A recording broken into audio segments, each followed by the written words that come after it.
Muy buenas. Hoy vamos a meternos de lleno en un tema que es, bueno, crucial, sobre todo si se está preparando una oposición, la aplicación de las normas laborales.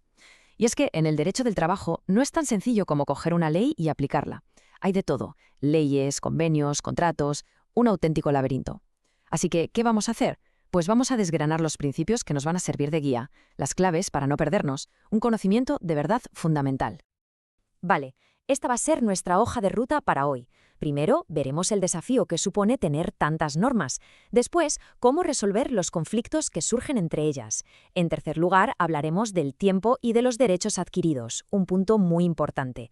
Y para terminar, los principios protectores que son, digamos, la base de todo. Venga, pues vamos con el primer punto, el desafío de las normas. A ver, lo que pasa en el derecho laboral, y que no ocurre en otras ramas del derecho, es que hay como capas y capas de normas. Tienes la Constitución, las leyes, luego los convenios colectivos, el contrato de trabajo, todo se superpone. Entender por qué a esto lo llamamos un laberinto es, de verdad, el primer paso para saber qué hacer en cada situación. Exacto, es que es justo eso, no es una línea recta, es un laberinto. El gran problema es saber qué aplicar. Imaginaos la situación. Para un mismo trabajador tienes una ley estatal, un convenio del sector y además su contrato. Y claro, la pregunta del millón es, ¿y si se contradicen, qué hacemos? Pues bueno, para evitar el caos total, el derecho laboral ha creado sus propias reglas del juego, unos principios que funcionan como un GPS para guiarnos. Pero ojo, antes de meternos en lo específico del derecho laboral, tenemos que tener claros dos principios que valen para todo el derecho, son la base. Primero, la jerarquía normativa. Es simple, la norma de arriba manda sobre la de abajo. Un contrato no puede ir en contra de una ley, punto. Y segundo, el principio de sucesión temporal. La norma más nueva le gana a la más vieja, siempre que sean del mismo rango. Estos son los cimientos, ¿vale? Sobre esto vamos a construir todo lo demás. Bien, vamos ahora con el segundo bloque. Porque claro, si con esos dos principios generales que acabamos de ver bastara, pues no haría falta todo este lío del derecho laboral. Pero la realidad es que no es suficiente. Y aquí es donde la cosa se pone interesante. Y donde entran las herramientas propias de esta materia. Su kit de herramientas particular, pensado para una cosa muy concreta: proteger a la parte más débil, que es el trabajador. La primera herramienta, y es clave, es el principio de norma mínima. Esto es muy fácil de entender. Pensemos que la ley establece un suelo, un mínimo del que no se puede bajar. A partir de ahí, un convenio o un contrato pueden construir hacia arriba, pueden mejorarlo todo lo que quieran. Un salario más alto, más vacaciones, perfecto.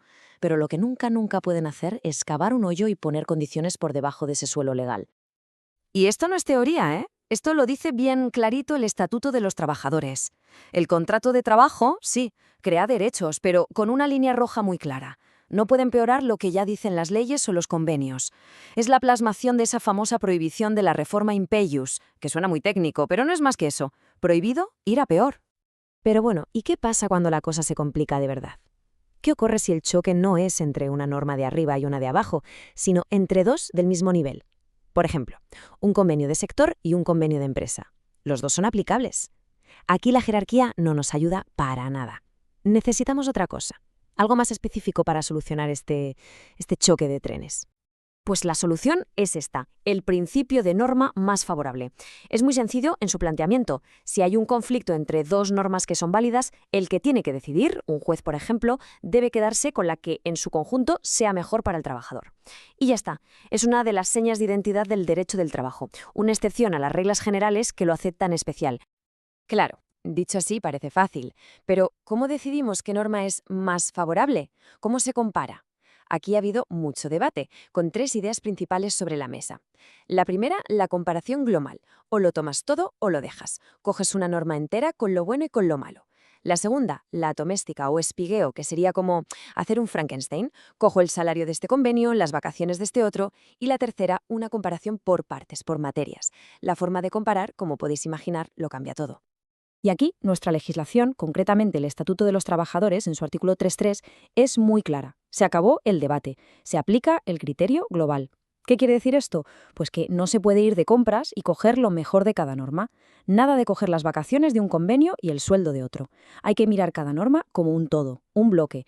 Y para lo que es dinero, en cómputo anual, y con eso decidir cuál es la mejor en conjunto. El espigueo, ese Frankenstein normativo, está prohibido. Y ahora mucho ojo, por favor, porque esta es una de las preguntas trampa más típicas de examen. El principio in dubio pro operario. Cuidado, no es para elegir entre dos normas diferentes. Este principio se usa cuando tenemos una única norma, una sola, pero está redactada de una forma un poco confusa, ambigua, y se puede interpretar de varias maneras. Pues bien, solo en ese caso tenemos que elegir la interpretación que sea mejor para el trabajador. Es una regla para interpretar, no para elegir. Pasamos al tercer bloque. Y aquí el protagonista va a ser el tiempo, porque ya no estamos hablando de dos normas que chocan hoy, en el presente. Ahora hablamos de qué pasa cuando una norma nueva sustituye a una vieja. La pregunta es, ¿qué ocurre si la nueva ley es peor para un trabajador que ya tenía un derecho con la ley antigua? Aquí es donde entra en juego la famosa protección de los derechos adquiridos. Y ese es exactamente el principio de la condición más beneficiosa. Su misión es proteger esos derechos que un trabajador ya tiene metidos en su contrato, que forman parte, por así decirlo, de su patrimonio jurídico personal. Los protege de una ley nueva que venga a empeorarlos.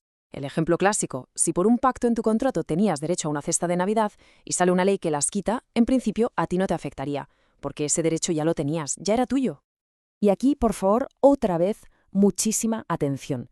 Es fundamental, y lo repito porque cae siempre en los exámenes, entender la diferencia entre norma más favorable y condición más beneficiosa. La norma más favorable resuelve un problema entre dos normas que existen ahora, hoy. La condición más beneficiosa resuelve un problema entre una norma nueva y un derecho del pasado, que ya tenías. Una es elegir, la otra es mantener. Vale, ¿y de dónde puede salir esa condición más beneficiosa? Pues básicamente de dos sitios. Puede ser algo individual, concedido ad personam, o sea, a una persona en concreto. Imagina un bonus personal que la empresa te ha dado durante años, o puede ser algo colectivo, que viene de una costumbre de la empresa. Por ejemplo, si la empresa lleva años poniendo un autobús para todos los trabajadores, eso se acaba convirtiendo en un derecho adquirido para todo el grupo. Pero, cuidado, este principio no es absoluto. Tiene un límite muy importante que es la absorción y compensación. Vamos con un ejemplo para que se entienda bien.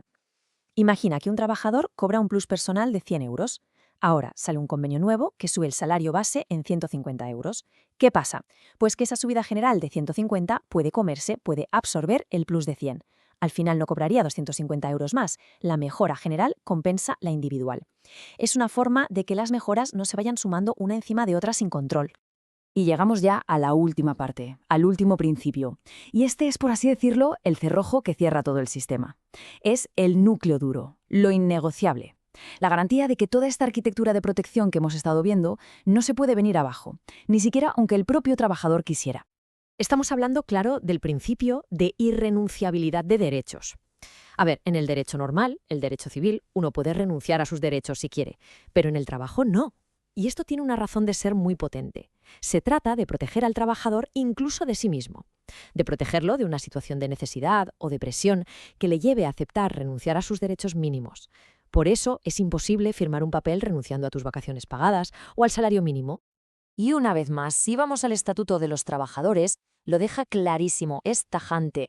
Los derechos que vienen de normas obligatorias o los que el propio convenio colectivo dice que son intocables, pues eso no se pueden tocar. Cualquier pacto, cualquier firma que diga lo contrario es papel mojado. Sería nulo de pleno derecho, como si nunca hubiera existido. Así que, en resumen, si juntamos todas las piezas del puzzle que hemos ido viendo, la norma mínima, que es el suelo, la norma más favorable para elegir, la condición más beneficiosa para respetar el pasado, la regla in dubio pro operario para cuando hay dudas y la irrenunciabilidad, que es el cerrojo final, lo que tenemos es un auténtico escudo protector. No son ideas sueltas, es todo un sistema que funciona junto para lograr un objetivo, equilibrar la balanza en la relación laboral. Y bueno, con este escudo protector damos por cerrado el análisis de hoy. Pero, para terminar, queda una pregunta flotando en el aire, para que le demos una vuelta. Con todo este marco de protección, ¿estamos ante un muro infranqueable? ¿O, en un mundo que cambia tan rápido, con nuevas formas de trabajar, tiene este sistema fisuras, tiene límites, se ve desafiado? La respuesta a esa pregunta, en el fondo, es lo que define gran parte del debate actual en el derecho del trabajo.